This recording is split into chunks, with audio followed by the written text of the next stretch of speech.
On this episode of Survive and Thrive, 8791, marriage and family therapist Emily Murray shares her story about suffering from postpartum anxiety and depression after the birth of her first child.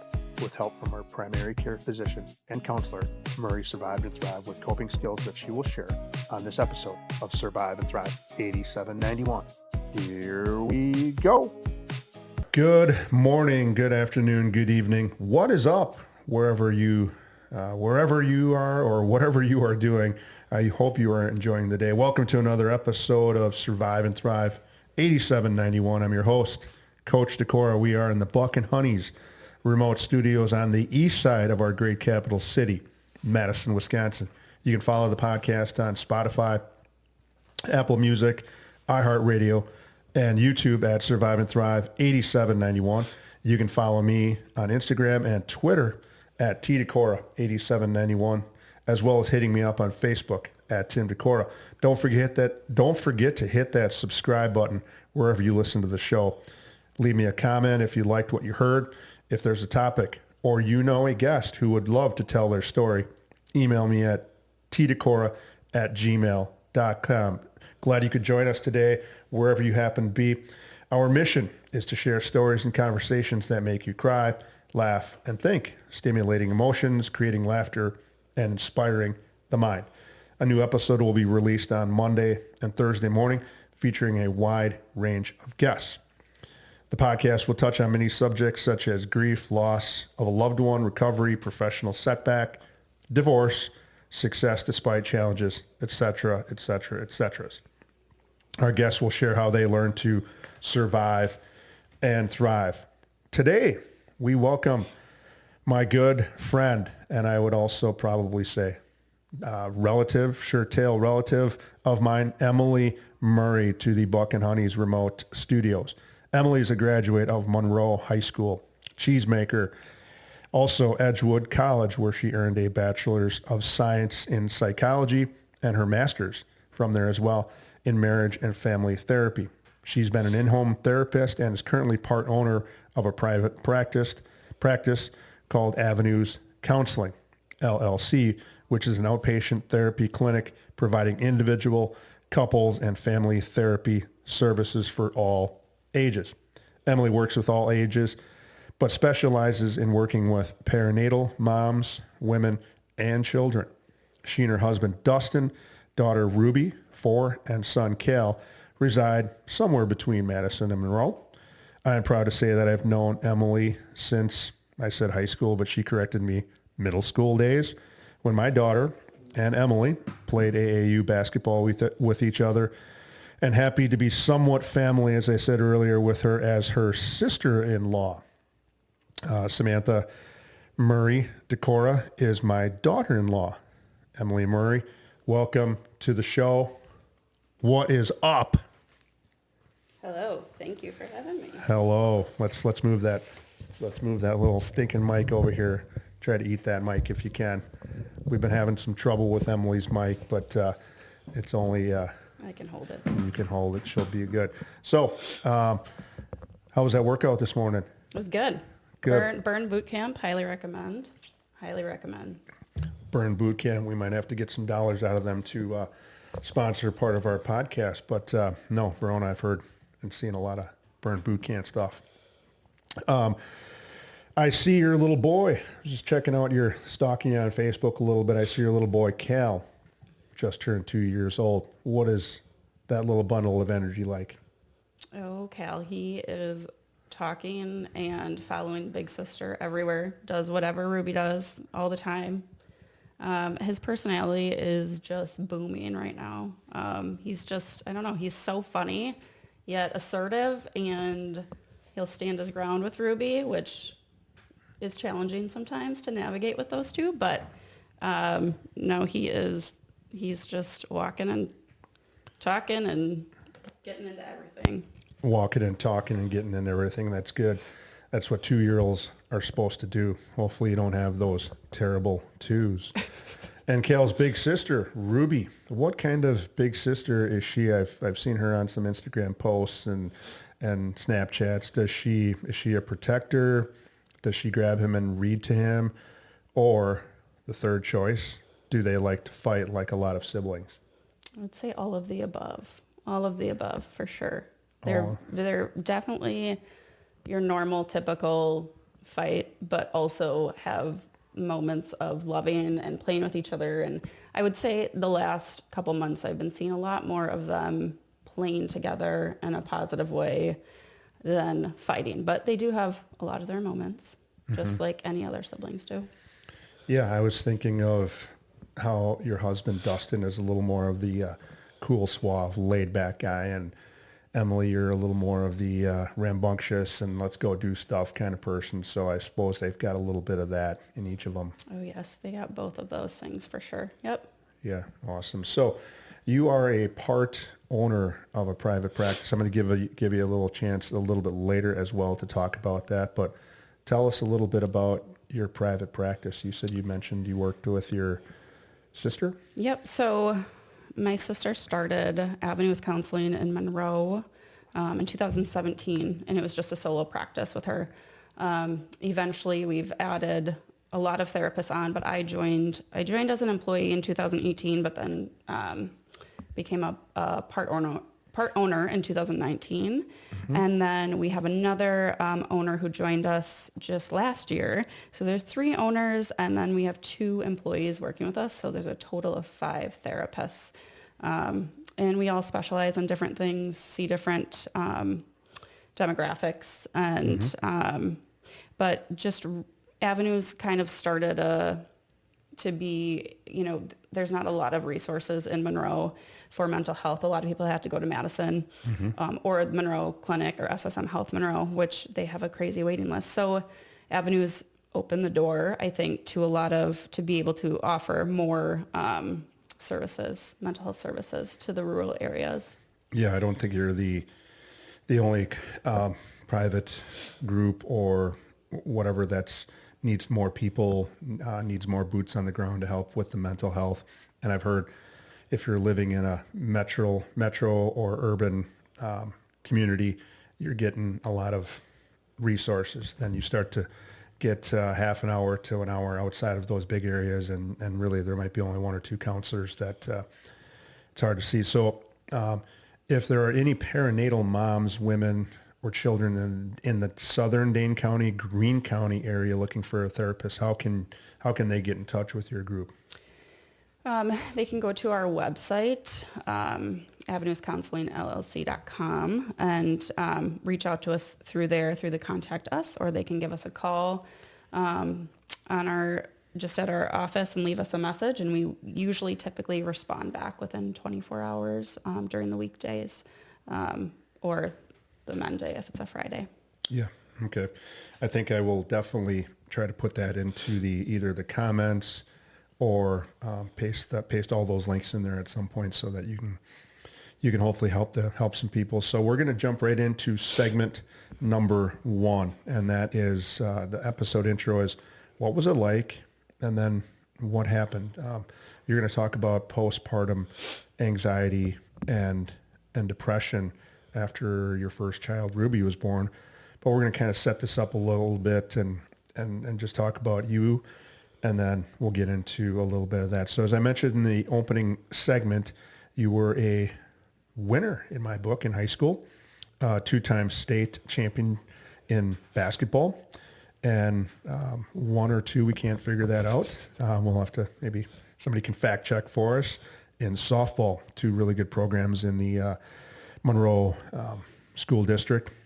Other than my own kids, that was something that I was very proud of, seeing all of that work that you were doing. As I mentioned, I got to work with you during the AAU traveling circuit when both you and my daughter were together, and that was so much fun and certainly rewarding.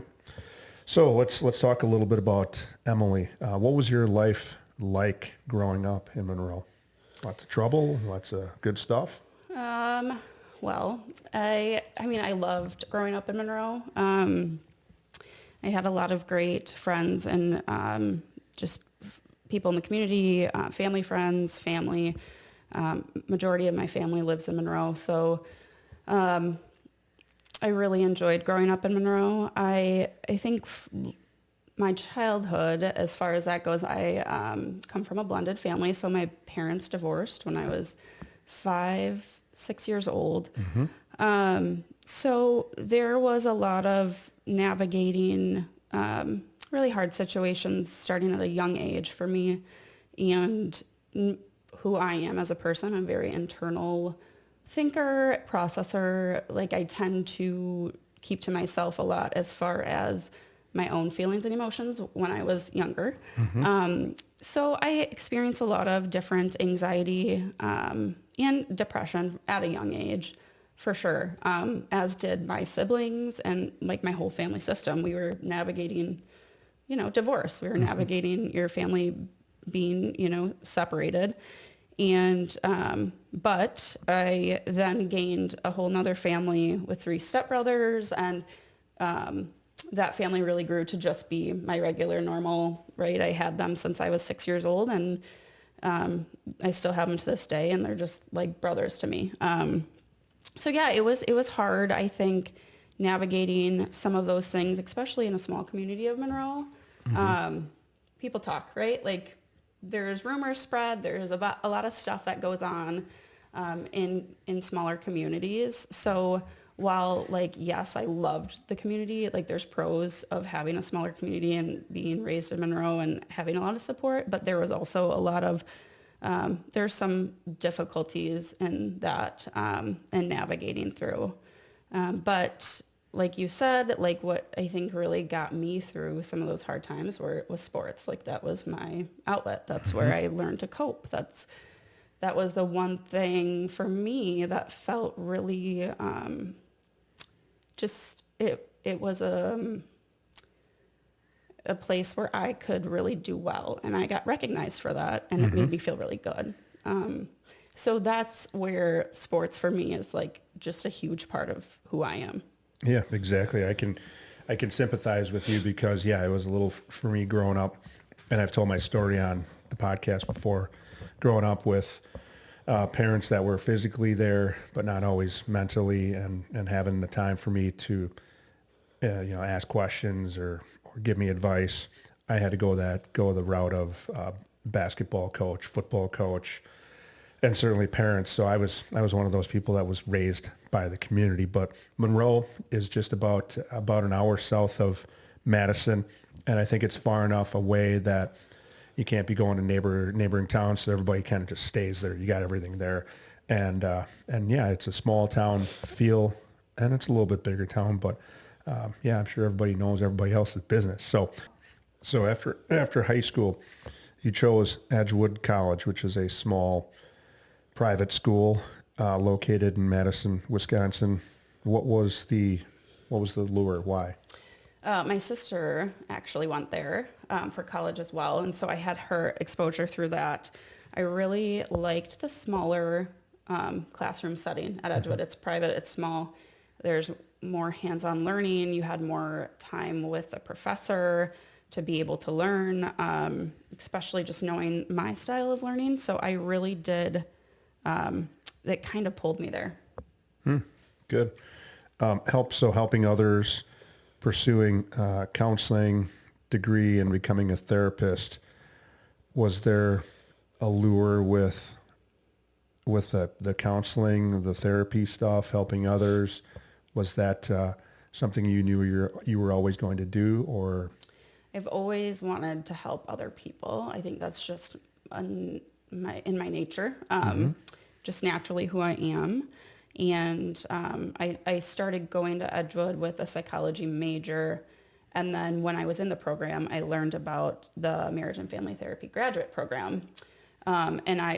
With having really small classes, I was able to really interact with the director of that program at that time, and worked with him and understanding that like that was an avenue that I wanted to pursue, was continuing at Edgewood at the graduate program doing marriage and family therapy. I do want to note marriage and family therapy,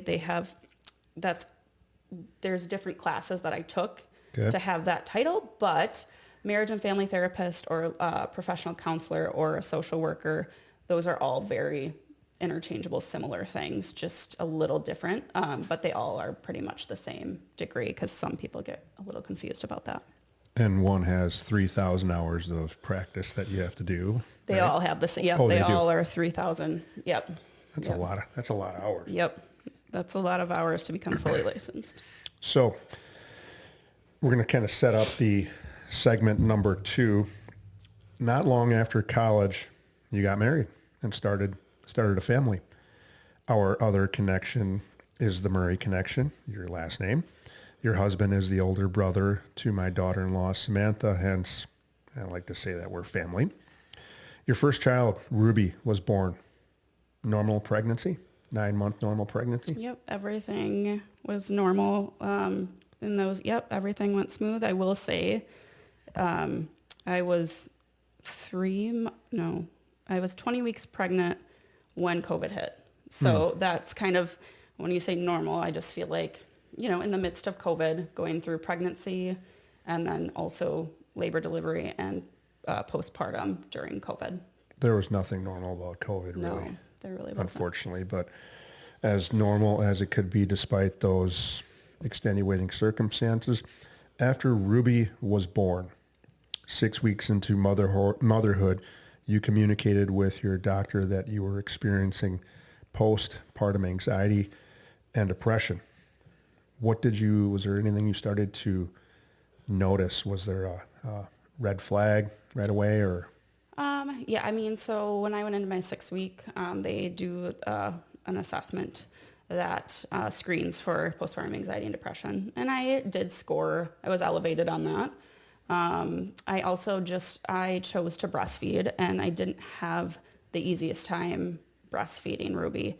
Sure. And so that drove a lot of my anxiety, a lot of my there was so many sleepless nights, and it just drove that, right? Like, because I really one of my goals was to really be able to breastfeed her, and I put a lot of pressure on myself for that. Mm-hmm. But that is kind of what I started to notice, was just that inability to regulate myself and calm down and become kind of obsessive around having her breastfeed. Mm-hmm. And those are the things that I felt that were really, that I started to notice, that I just wasn't really able, I wasn't really acting myself like my normal, calm, regulated self. I was a lot of up here. Yeah, I think having you on the podcast with some of the listeners that I have gotten up to this point, I think it's really good to have you on here to speak from the therapist and the counseling part. And then you're going to bring up some of those things to look for, but not everybody is a therapist or a counselor and goes through a pregnancy and then doesn't look for those things. So I'm glad that you're on, because you're going to talk about that. Besides you, did anyone else have any concerns? Did your husband have any concerns? Mom, dad, sisters? Yeah, I siblings? think my husband had some probably concerns around it. I also think it was a hard transition for him as well. So I think he was also probably experiencing some of this to a degree, not obviously as maybe intensely as I was. But I think he was, I think, having his own, struggles with just adapting to how does he support me? How does he support Ruby in this new role that he has? So I think he noticed it, but I don't think he really recognized it until later on. Mm-hmm. I've talked about this with some people, just with my own anxiety and probably depression and childhood trauma, that people can get some of that stuff secondhand. Like you can get secondhand smoke. You can get secondhand probably a little anxiety and depression because your sibling, friend, spouse, child is going through that. And so now you have a different, so your husband Dustin probably had a little bit different kind of anxiety over you and over Ruby. And what was that like? I think it was hard. It was hard to navigate because I think I also was so when you're struggling with anxiety and you're in the thick of it, it's so like internal and self-absorbed in that sense, right? That you have a hard time looking outside of yourself or looking outside of like bigger picture things, right? Because you're just so like tuned in and focused. And so I don't think I totally recognized it in the moment for him either. And it probably like it was definitely a point in our like it was a struggle for us, both of us, to work through that together for sure. Well, I'm glad to know that you were able to recognize some of those postpartum signs and symptoms. As a counselor and a therapist, you probably had a little bit of that in the back of your mind that this could definitely happen. And I'm glad your personal care or your physician did that screening. I know a lot of those screenings go with anything now. You walk in and you get a hangnail. They start asking you all of those questions, which I think are important. So you have that luxury of awareness and education. And that's why I thought you'd be a great guest to share your story.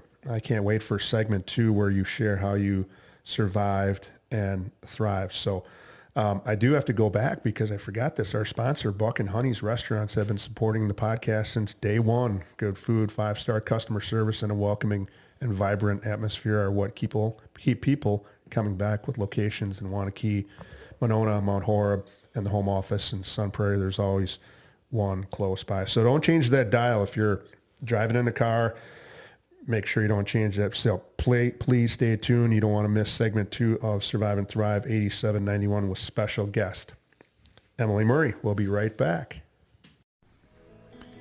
If you, a loved one, or someone you know who is experiencing a physical, mental, or emotional crisis, there is help or resources out there. Contact NAMI, the National Alliance on Mental Illness Helpline, at 1-800-950-6264. This is a free service providing information, resource referrals, and support to people living with a mental illness, their family, providers, and the public. United Way 211 is available 24/7, 365, and offers free confidential assistance. They connect people with the local programs and services that can help. Dial 211. Crisis Services, dial 911. Suicide Prevention Lifeline, call 988. To connect via web chat, go to suicidepreventionlifeline.org. Along with those numbers, there is help. You just need to utter 3 words: I need help. Now back to the show. Welcome back to segment 2 of Survive and Thrive 8791. I'm here with special guest Emily Murray to talk about postpartum anxiety and depression that she experienced. According to the internet, we're going to dive right in here. According to the internet, and the internet is always right, 1 in 5 women experience postpartum anxiety, and 1 in 8 experience postpartum depression. I know we talked a little bit about this off air before we started, but you were experiencing both 6 weeks after the birth of your daughter. I know we talked about a percentage, but there's probably nothing out there. It's just kind of a combination of both. Mm-hmm. Yeah. Yep. 1 in 5 is typically what we say with just postpartum mood disorders, is that usually 1 in 5 women. So very, very common, and partly why I'm also here to help normalize it. Yeah. The big word I hear about anything dealing with anxiety, depression, substance recovery is trying to destigmatize those things and to start talking about them. I've always said that I grew up with the code of silence. You did not talk about those things. And now here we are in the 2000s, probably in the teens and the 20s, where it's starting to be a little more out there and people are getting the necessary help that they need. Hence, you're always busy with your job. So once you started coping with your postpartum symptoms, how did you start to feel? Was it instant? Was it a little bit of work? So I guess let me say that so the 6-week appointment, right? I went in and talked with my OB, and she had said, knowing what you know, and like, right, let's try to do all of these different coping strategies first before we do any sort of medication intervention. And so I skated by. I think I managed it up until 9 months postpartum when Ruby got her first illness. And at that time, Ruby had, because it was COVID, right? We weren't going out a lot. And so that was her first illness she had. And it wasn't just a sniffle. It was like she had a fever for 6 days, followed by this crazy rash that covered her body, just like the most intense virus you could get for your first illness. And it just sent me. It just triggered that was all there that we talked about before. And it just triggered my this intense feeling that I thought she was going to die. And it was, when you mentioned about how, you take on some other people's anxieties or trauma, right? Like when you're witnessing it. And so part of that for me, I think, also came with this irrational thought that was the two close people, my sister and one of my best friends, they had their babies within the previous 2 to 3 years before Ruby was born. So they were the closest to of having babies, and they both had very traumatic NICU experiences with their babies and very life-threatening situations. And so I, at the time, didn't realize I didn't deal with what we call as, vicarious trauma. When you witness someone and you don't actually go through it, but someone else is going through it that's close to you and you witness it, you can go through your own trauma. And I didn't realize that was going on for me. And so there was this in my irrational brain of this is what happens. Babies get sick, right? And they die. That was what was going on for me. And so I was stuck on that thought, that rumination, those intrusive thoughts of this is what it is. Given the lack of sleep, the hormones, all of the things, right? So that is what really started me to be I'm not okay. And at that point, I reached out to my doctor again, and I just said, this isn't getting better. And so she's all right, let's start you on some medication. And so with medication, they say 4 to 6 weeks, right, is when it reaches therapeutic level, when you'll start to feel, better. So it wasn't right away. It was probably after that, getting through that hurdle of her being sick, starting the medication. It probably was another couple months where I felt okay, I'm starting to come out of the woods. I'm starting to feel more like myself. Obviously wasn't completely myself because I was still breastfeeding. And a little education piece. We talk about with postpartum, they say it takes 2 years for your body after you have a baby, and that's not even including breastfeeding, for your body, your hormones, for everything to go back to normal. Yep. So all of that was still going on for me. So it was hard with medication. I was also going through therapy. I had been doing individual therapy that whole time. So continuing my individual therapy, trying to get exercise, those were all the things, trying to talk more, trying to open up more, Sure. of what I was going through to my support people. That is what helped me be able to work through it. That's not to say I didn't have times where I felt anxious and hard to sleep and just ruminating intrusive thoughts. But I felt more like myself. Yeah, I think you brought up just a couple of things, both off air and just recently, talking about catastrophizing some of the things that go through with having your first child. Again, you're not the only person that has probably gone through this, but having that education about the symptoms, and then certainly you could have said, well, I got this, I'm a therapist, I can do this. But I think for you, even leaning on your doctor, who probably goes through that a lot more than you do, was probably huge. So Was it hard work, or did you start to feel better right away? No, it was definitely hard. I mean, it's still hard. Like, right?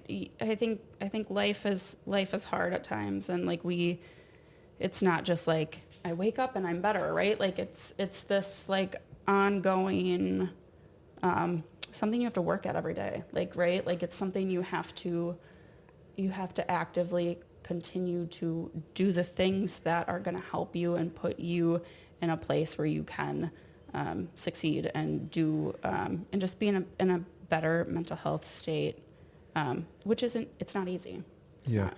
Well, I think having that, you talked about the athletics and having that in your history of I want to get better at hitting the softball. I want to get better at shooting the basketball. Well, how do you do that?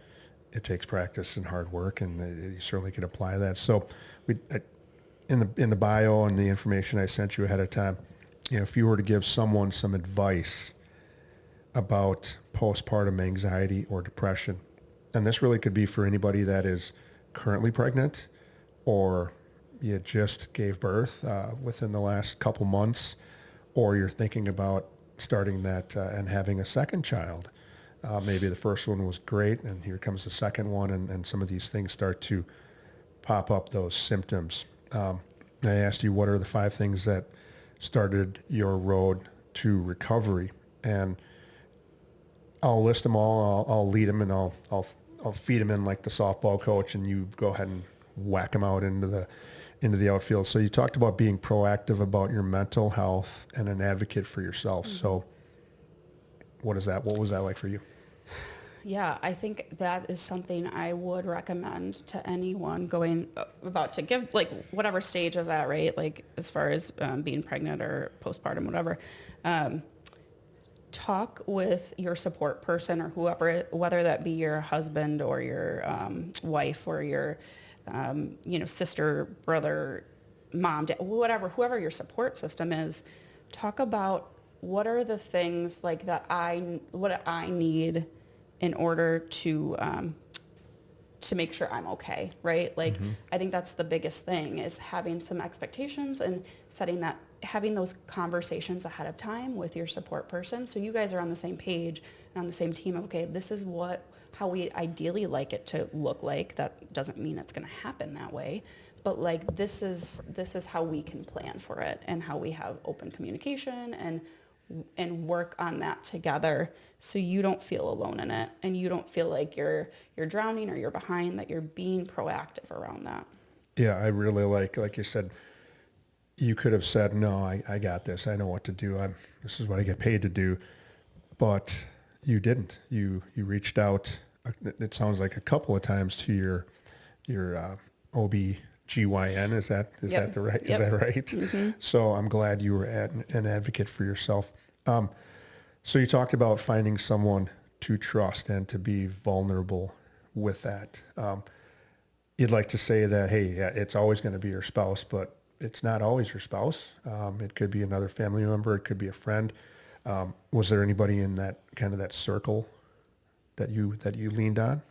Yeah, I think that's one of the tricky ones that I wanted to talk about, specifically around finding someone that you feel safe with. Because I think, like we've talked about, it's hard to be able to be vulnerable and it's hard to open up, especially when you're in a time where you feel a lot of shame and a lot of embarrassment or a lot of, all the things. And so finding like just one person in your life, like you said, it might not be your spouse. It could be a friend. It could be a parent. It could be, a grandparent. It can be anyone. Find someone that you feel who's going to listen to you and who's going to respond to what you're needing and or just listening, right? Like being that person. I think that for me was, I leaned on my sister a lot for that when I was going through it, just because she had gone through it. She knew what, she's older than me. She's also a therapist, like all of these things. So I had to find someone who I felt could understand what was going on, like where, someone that's been through it. And I think that's the other part is what's been really healing for me too is, I was out of my friend group and out of my close people, I was one of the first ones to have a kiddo. Mm-hmm. And my one friend that did had, a NICU experience, like their situation was very unique. And so it was hard for me to be able to connect with people, like my friends. Now, a lot of the people in my life, a lot of the close people in my life are having babies and are in this spot. And now I can talk with them and I can connect with them and I can be a person for them that I felt like I didn't always get at that time.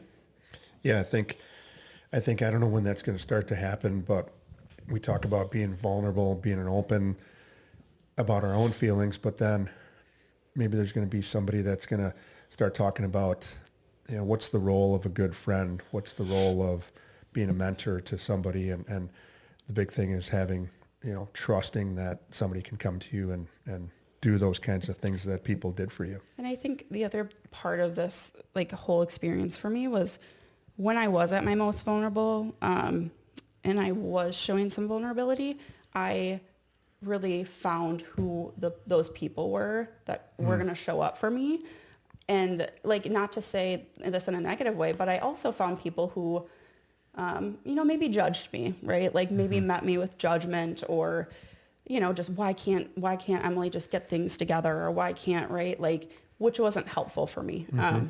But I was able to then understand, okay, when I am feeling this way, who can I go to? Like, who are my go-to people when, like, right when I'm at my lowest? And that was just a really eye-opening experience too.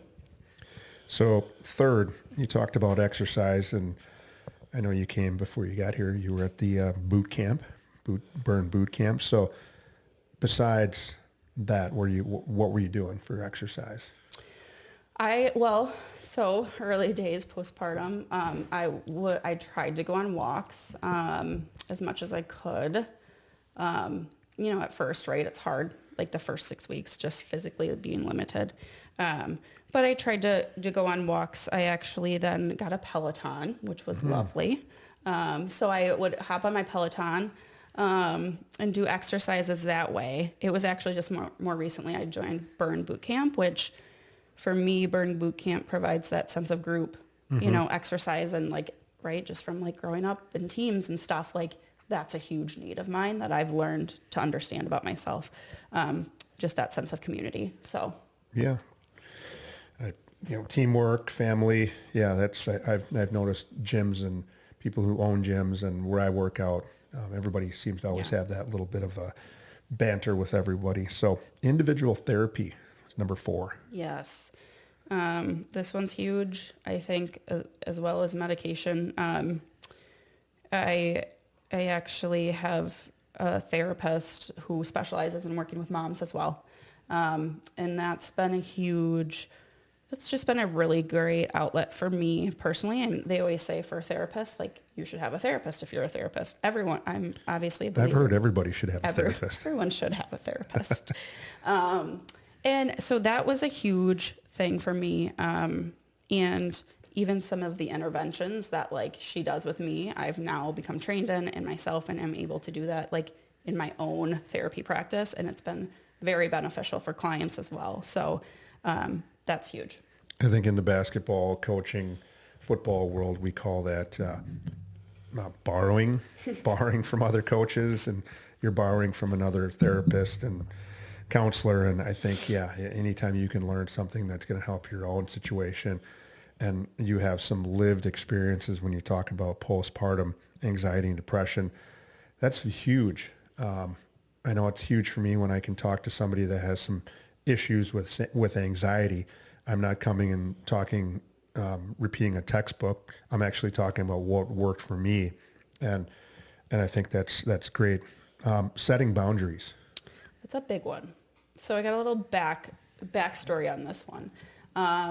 So setting boundaries is, I'm like, from childhood growing up, and a lot of this has been my own work, right, in individual therapy, that I've come to understand about myself, is that I'm a people pleaser. I've been raised to be a people pleaser. I've been raised to not, like, to extend myself and not listen to myself and not say no to people to make other people happy. and at the detriment of my own. And so that was a huge thing for me coming into motherhood was I had to start setting boundaries with people, and people around me weren't used to that. They weren't used to me saying no or saying we can't do that. And when I say setting boundaries, it's everyone needs to set boundaries in relationships, regardless of even just postpartum. But everyone needs to set boundaries and be able to say no in relationships to just have to be able to have healthy relationships and maintain relationships, because resentment can build and anger and frustration and all these things can happen. So it's what's really important, especially at the time of postpartum, is setting boundaries, because in the first 5 years of life, we say, the relationship between the caregivers and the baby are the most important, because we think about the first 5 years of life as when all of your brain is developing the most. And so that it's more of a systemic issue, right? Of like, okay, how are we setting our kids up for how they're going to live the rest of their lives and be members of society? And so that relationship between the mom and the baby is crucial as we talk about attachment. And attachment is the foundation of empathy and of learning and teaching empathy in your babies and how they're going to be as they grow up. And so if mom's not okay, baby's not okay. And so that's where setting boundaries is very important for the health of the mom and the health of the baby. And so, and what I mean by that is just they need to be put first in they need their well-being is the most important. And so if a mom is saying like, no, I can't do X, Y, or Z, or no, we have to do whatever this is, right? Like, it's important that we listen. It's important that we also listen to like a mom who's saying, hey, I need help with this. I need your support in this. I can't do all of this. So setting those boundaries for yourself, I just think is very crucial. Yeah. Yeah, no, I like you alluded to, and I've talked about this on almost every single podcast that we tend to be. I was just like you, people pleaser. And when you're on an airplane and they're going through the whole deal about when we lose cabin pressure and the mask come down, what do they tell you? They tell you to put the mask on yourself first before you start helping somebody else out. We were doing that differently back then. We were putting the mask on somebody else, and then all of a sudden, cabin pressure, we're unconscious. We should have take care of yourself first. But yeah, that's a little bit of a rocky road. You got to find that balance where, am I okay? Can I be a better mom to my kid? Can I provide for them? You still have to take care of yourself at times first. But yeah, having a child is a huge deal, especially that first 1 to 2 years where they're leaning on you for everything. So awesome. We're going to circle back to those here a little bit. Avenues Counseling LLC. You, actually your sister started this private practice in 2017, and you mentioned that you had started out as an employee and then you now joined her in 2019. So I'm going to say take 2 minutes to tell us about that venture. And what that's been like for you and your sister. Yeah, it's been a growing process with some great, awesome things, but also some growing pains. It's not easy. It's not easy having so many different roles of business owner, but also therapist, also mom, also wife, also friend, right? It goes on and on. And so it's been a difficult journey. But I think it's been really amazing to see how it's evolved and grown. It's crazy to see how I've grown as a person and how in a parallel process of how Avenues has grown too, just alongside of the other therapists, how they've grown as people. Personally, I've taken my own experience with postpartum depression and anxiety, and I've turned it into what I specialize in my practice, right? After going through this experience, I took perinatal trainings and I'm working to become certified actually certified, nationally certified in that. But I also took a graduate program course for the year through UW of infant, early childhood, family mental health. So I've been able to really take my own practice and transform it. And I started a free postpartum support group that meets monthly for moms.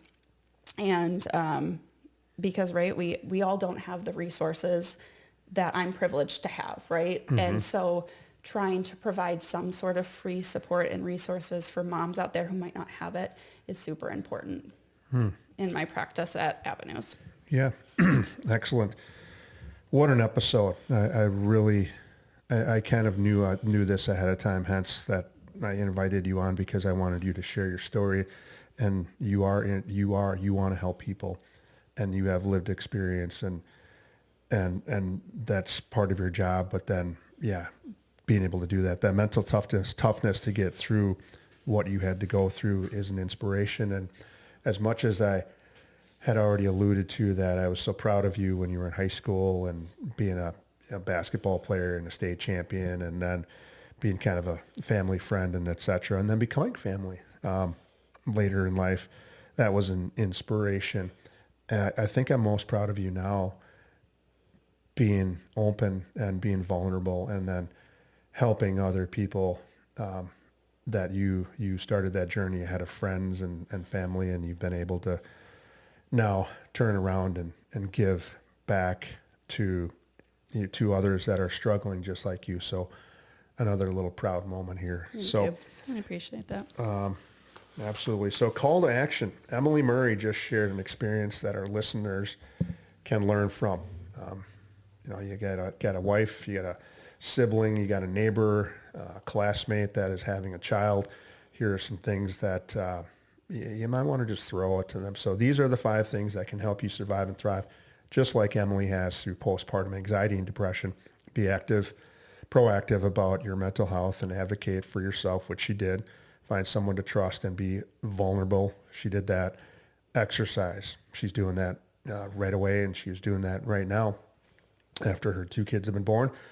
Individual therapy. Though she's a therapist and a counselor herself, she is leaning on another therapist to not only help her through her stuff, but she's also gaining some valuable tools that she can share with others. Certainly setting boundaries of, you can't always be wanting to go and do things with friends. Family comes first, and I really think that's an inspiration. People should be inspired by that.